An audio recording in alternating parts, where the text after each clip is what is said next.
DMK மேல ஒரு பெரிய தப்பு இருக்கு. சொல்லப்போனா எல்லா தப்பையும் டிஎம்கே தான் பண்ணாங்கன்னு கூட நான் சொல்லுவேன். ஏன்னா செக்ஷன் 353ன்னு சொல்லிட்டு சைபர் கிரைம்ல மிஸ்இன்ஃபர்மேஷன் ஒரு ஆக்ட் இருக்கு. ஆம்புலன்ஸ் ஏன் போச்சு, அவ்வளவு பேருக்கு ஒண்ணும் ஆகல, டாக்டர்ஸ் எல்லாம் ஊசி போட்டு கொல்றாங்க, செந்தில் பாலாஜி எப்படி முன்னாடி போனார்னு ஒரு சதி கோட்பாடு பேசிட்டு இருக்கீங்கல்ல, உங்க மேலலாம் இன்னும் கேஸ் போடாம சும்மா விட்டு வச்சிருக்கிறது டிஎம்கே தப்பு தான். எனக்கு சத்தியமா புரியல, உங்களுக்கெல்லாம் எப்படிடா வாய் வருது?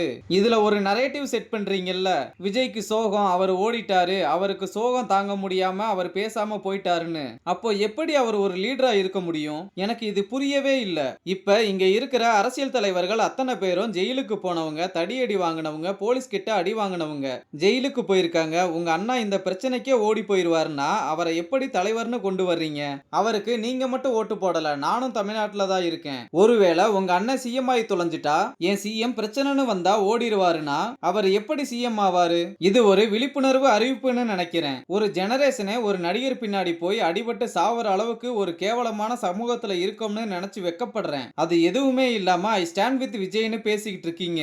ஆர்எஸ்எஸ்ஸையும் பிஜேபியையும் கிண்டல் பண்ணிட்டு இருக்கீங்கல்ல, அவங்களெல்லாம் விட கேவலமா இருக்கீங்க. பாக்குறதுக்கே ரொம்ப அசிங்கமா இருக்கு. இதுல வேற எவனாவது ஒருத்தன் ஏதாவது பேசினா அவனை போய் அபியூஸ் பண்றது, என்ன வேற சொல்லிட்டு இருந்தீங்க, நீ ஒரு ஸ்லட்டுன்னு. டிவிக்கே ஃபாலோவர்ஸ் மாதிரி நான் ஒண்ணு கிடையாது. டிவிக்கே ஃபாலோவரா இருக்கிறதுக்கு நான் ஒரு ஸ்லட்டாவே இருந்துட்டு போயிருவேன், பரவாயில்லைங்கிறேன். ஏன்னா குறைஞ்சபட்சம் எனக்கு அறிவு இருக்கு. நீங்க ஒரு வடிகட்டின முட்டாள் கூட்டம். உங்க அண்ணாவுக்கும் இது தெரியும். He is a narcissistic sociopath. அவர் பின்னாடி போறதுக்கு நீங்க முட்டாளா இருந்தாதான் அவர் பின்னாடி போவீங்கன்னு அவருக்கு தெரியும். எக்கேடோ கெட்டு நாசமா போங்க. ஆனா இந்த நேரத்துல உட்கார்ந்து அரசியல் பண்ணாதீங்க. ரொம்ப கேவலமா இருக்கு.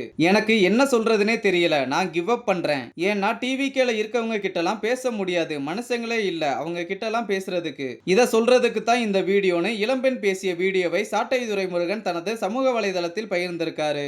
இந்த வீடியோ தற்போது சமூக வலைதளங்களில் வைரலாகி வருகிறது.